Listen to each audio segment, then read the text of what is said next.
Cores e cantos da evolução. Tons da plumagem e vocalização favorecem a formação de novas espécies em um grupo de aves. Macho de caboclinho de barriga vermelha, que divide o mesmo hábitat com o caboclinho do Iberá, ataca a réplica de madeira de sua espécie.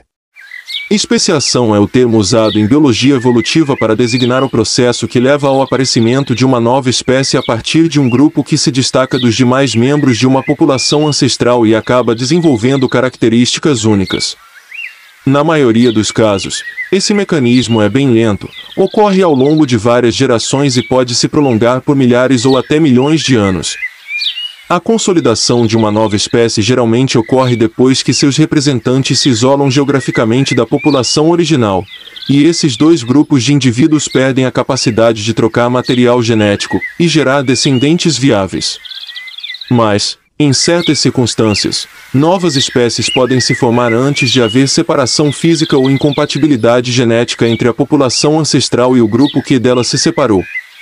Um estudo publicado em 25 de março na revista Science sugere que a emergência de uns poucos traços físicos e comportamentais, como a cor da plumagem dos machos e seu padrão de canto, é fator suficientemente forte para estimular o surgimento de novas espécies de caboclinhos, pequenas aves do gênero Sopophila que englobam mais de 40 espécies e que vivem principalmente em áreas abertas da América do Sul. Com cerca de 10 centímetros de comprimento e pesando menos de 10 gramas, os caboclinhos chamam a atenção por seu canto melodioso. Segundo o trabalho, feito por uma equipe internacional de biólogos e ornitólogos, duas espécies desse grupo de aves, o caboclinho do Iberá, Sopophila iberensis, e o caboclinho de barriga vermelha, Sopophila hipoxantha, dividem o mesmo hábitat, a porção norte dos esteros do Iberá, uma área pantanosa no centro da Argentina. Têm genomas quase idênticos e são capazes de gerar descendentes híbridos férteis, como demonstram experimentos em cativeiro. Ambos os caboclinhos fazem ninhos em áreas muito próximas, reproduzem-se na mesma época e dividem os locais de alimentação. Ainda assim, de acordo com experimentos de campo e análises genéticas, as fêmeas quase sempre se reproduzem com os machos de sua espécie e evitam os pretendentes da espécie vizinha. No estudo, foi analisado o DNA de 37 exemplares de machos e fêmeas das duas espécies. Para os autores do artigo, as fêmeas determinam a espécie de seus parceiros de acasalamento pela cor das penas e seu padrão de canto. Ao longo do tempo, essa preferência sexual teria levado à separação das duas espécies. O estudo mostra que as espécies podem surgir e divergir rapidamente com base em caracteres como a plumagem e o canto. Também indica que a separação genética completa pode demorar muito mais tempo para aparecer, afirma o ornitólogo Luiz Fábio Silveira, curador das coleções de aves do Museu de Zoologia da Universidade de São Paulo, MZUSP, um dos autores do artigo, que desenvolve projeto financiado pela FAPESP voltado ao estudo de espécies endêmicas de trechos da Mata Atlântica do Nordeste, onde também ocorrem algumas formas de caboclinhos. O isolamento morfológico e comportamental ocorre muito antes do genético, e isso pode ser um fator preponderante para o surgimento de novas espécies. Atualmente, 3 critérios fundamentais são usados para propor a existência de novas espécies de aves: a análise de sua morfologia, de seu material genético e de suas vocalizações. Para alguns autores, basta haver diferenças em um desses parâmetros para se pleitear a existência de uma nova espécie. Outros consideram mais prudente fazer tal proposta quando pelo menos 2 critérios se mostram distintos.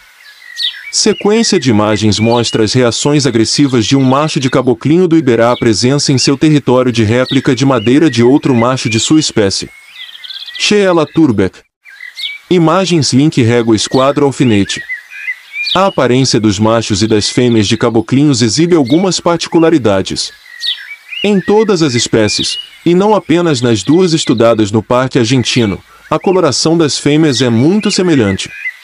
Seu dorso é mais escuro e a parte ventral mais clara, em tons oliva. No entanto, os machos de cada espécie tendem a exibir uma plumagem bem específica. O caboclinho do Iberá, por exemplo, tem o ventre forrado por penas claras, bastante diverso da cor alaranjada que reveste essa parte do corpo do caboclinho de barriga vermelha. Ao lado do biólogo evolutivo argentino Leonardo Campagna, do Laboratório de Ornitologia da Universidade Cornell, dos Estados Unidos, Silveira tem estudado a origem e o processo de especiação em aves do gênero Sopofila, os caboclinhos. Ver pesquisa FAPESP NS 236 e 256. Esse é um grupo muito especial de aves por causa da grande semelhança genética entre suas espécies. Ele está no início do processo de especiação e isso nos permite focar nas poucas áreas do genoma que são diferentes e provavelmente responsáveis pelo aparecimento e evolução de espécies distintas, comenta Campagna, coordenador dos trabalhos da equipe que produziu o estudo sobre o caboclinho do Iberá e o caboclinho de barriga vermelha. O DNA dessas duas espécies é igual em 99,9%. Apenas 12 genes apresentam sequências distintas, sendo 3 deles envolvidos com a coloração da plumagem.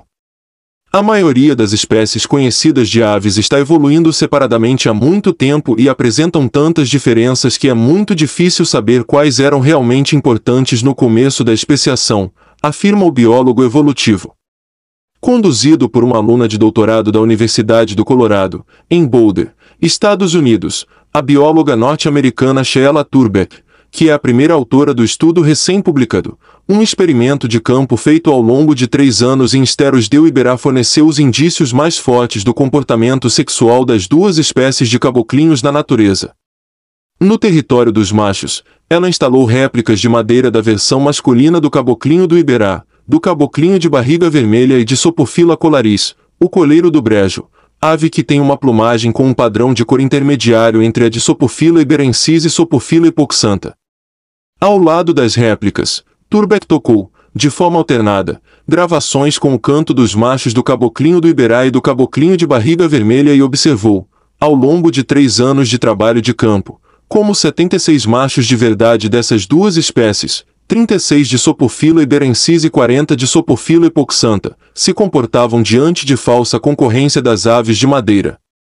Os caboclinhos do Iberá se mostraram mais agressivos quando reconheciam seu próprio canto e encontravam um falso macho de madeira de sua espécie um competidor em potencial pela corte da fêmea e ignoraram em grande medida a réplica de pau dos caboclinhos de barriga vermelha, provavelmente vista como um não concorrente. Em relação à cópia de madeira do coleiro do brejo, que tinha cores intermediárias e fazia o papel de um híbrido das outras duas espécies, as reações foram menos marcantes, oscilando entre algum grau de agressão e de desprezo. Os machos de Sopofila hipoxantha apresentaram o mesmo padrão de comportamento em relação às cópias de madeira das 3 espécies de caboclinhos. Para o biólogo norte-americano Eric Dejarvis, do Laboratório de Neurogenética da Linguagem da Universidade Rockefeller, de Nova York, não é possível dizer se a preferência sexual das fêmeas por machos que entoam um certo padrão de canto é uma opção determinada por uma escolha meramente cultural ou cultural e genética. Aves canoras são um dos raros grupos de espécies que têm aprendizagem vocal, capacidade de imitar sons e transmiti-los culturalmente de uma geração para outra, afirma Jarvis em artigo publicado na mesma edição da Science comentando o estudo sobre os caboclinhos. Os achados de Turbeck e seus colegas levantam a questão de quão difundido pode ser esse mecanismo de pré-acasalamento na especiação. Talvez ele possa dar origem a diferenças populacionais locais numa espécie.